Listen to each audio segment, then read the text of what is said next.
Bismillahirrahmanirrahim. Assalamualaikum warahmatullahi wabarakatuh. Sampai jumpa kembali buat teman-teman dimanapun kalian berada. Pada kesempatan kali ini seperti biasa akan mau sharing berbagi cerita seputar kisah keajaiban sholawat, yang dimana ada 3 hal yang harus kalian perhatikan yang maka sampaikan. Dan sebelum ke topik pembahasan, sebelumnya salam jumpa buat semuanya dimanapun kalian berada. 3 pembahasan yang harus kalian perhatikan setelah mengamalkan sholawat, yaitu yang pertama adalah ketika ada kehilangan. Nah, apa itu yang namanya kehilangan itu? Nah, jadi ketika ada sesuatu yang kehilangan, entah keluarga, entah sahabat, entah barang kita yang tadinya ada menjadi hilang gitu ya. Nah, ada tanda-tanda seperti itu, tolong diperhatikan. Karena biasanya ketika Allah mau memberikan kita sebuah rezeki kepada kita atau sebuah keajaiban sholawat yang akan diberikan kepada kita itu, kalau misalkan kita punya air gelas yang ada isinya gitu ya, entah itu isinya bagus atau tidak bagus ya dalam isi gelas itu gitu kan, ada airnya bersih atau tidak bersih misalkan. Nah, terkadang saat Allah mau memberikan keberkahan sholawat itu, terkadang itu suka diambil dulu atau bisa jadi tumpah dulu gitu, untuk biar bisa mengisi air dalam gelas itu, datang sebuah air yang bersih yang banyak gitu. Nah, maka dari itu itulah tanda-tanda ketika kalian sudah mengamalin sholawat, biasanya suka terjadi hal-hal seperti itu. Nah, yang kedua yang harus kalian perhatikan adalah hal dimana ketika ada tanda-tanda sebuah ujian dan cobaan, tentunya ketika ada hal-hal yang bikin pahit dalam kehidupan ini gitu ya, membuat hati ini galau, risau gitu kan, resah gulana gimana gitu ya. Nah, terkadang itu hal-hal itu kita akan mengalami gitu ketika hal kisah keajaiban sholawat itu akan terkabulkan gitu. Apa yang kita panjatkan, sebuah doa yang mungkin setiap yang memanjatkan doanya akan dikabulkan. Nah, yang ketiga yang harus kalian perhatikan ketika ada sebuah keretakan gitu kan, hal-hal yang aneh yang menerpa ke dalam kehidupan kita, misalkan yang tidak biasanya orang mau minjam uang misalkan.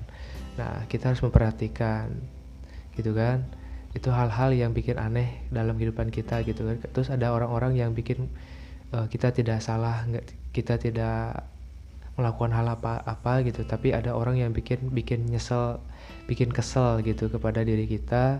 Ada hal-hal yang mungkin orang mendadak bikin saya kecewa terhadap orang itu gitu kan.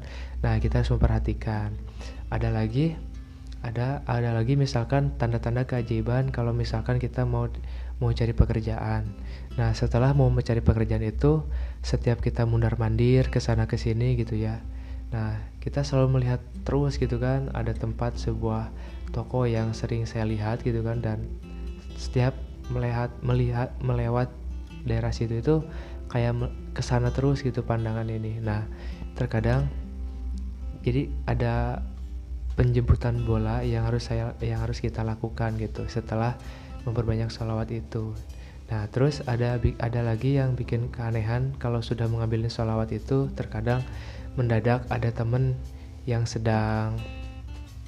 lama atau misalkan sahabat yang lama atau saudara yang lama, saudara jauh yang mendadak menghubungi kita. Nah, kita harus jangan menolaknya gitu, kita iyakan dulu aja gitu, sempat atau tidaknya kita iyakan dulu aja.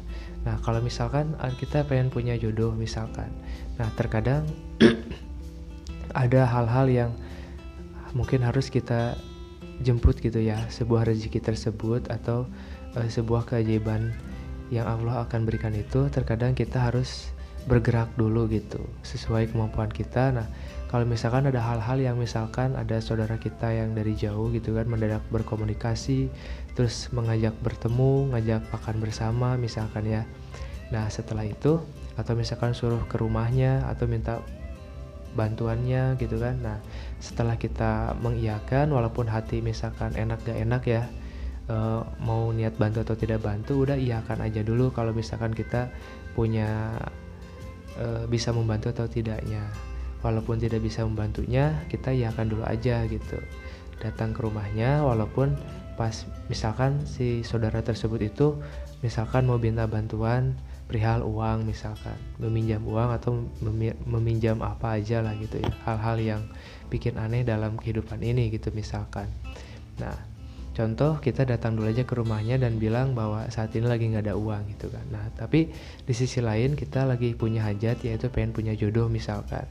Nah, pas saya datang ke rumahnya, nanti di rumahnya ada saudara yang lain atau tetangganya, dan pada akhirnya di situ ada pertemuan antara perjodohan yang kita inginkan gitu. Terkadang Allah menitipkan di situ. Nah, jadi pada intinya kalau udah mengamalin sholat itu, kita juga tidak boleh berdiam diri, terus menerus berdoa dan membaca sholawat di rumah atau misalkan sedang di mana saja, tapi tetap harus beraktivitas. Apa yang kita lakukan pada saat ini, apa yang harus bisa kita kerjakan pada hari ini gitu kan. Nah, kalau misalkan ada hal-hal yang mungkin aneh dalam kehidupan ini, misalkan mendadak ada orang-orang yang ingin menjatuhkan kita, itulah sebuah ujian, seberapa perjuangan kita sudah ngamalin sholawat gitu ya. Tentunya kalau udah ngamalin sholat itu tidak cukup kita cukup bersholawat, tapi pasti ada hal-hal, sebuah ujian dan cobaan oleh Allah SWT, seberapa besarnya perjuangan kita setelah mengamalin sholawat gitu. Nah, nanti kalau kita bisa melewatinya hal-hal tersebut, maka nanti akan dengan mudahnya keberkahan, hajat-hajat yang kita inginkan Allah akan kabulkan buat kita yang sering mengamalkan sholawat. Nah, paling itu yang maka sampaikan pada kesempatan kali ini, dan mohon maaf jika kurang berkenan dalam perkataan atau penyampaian.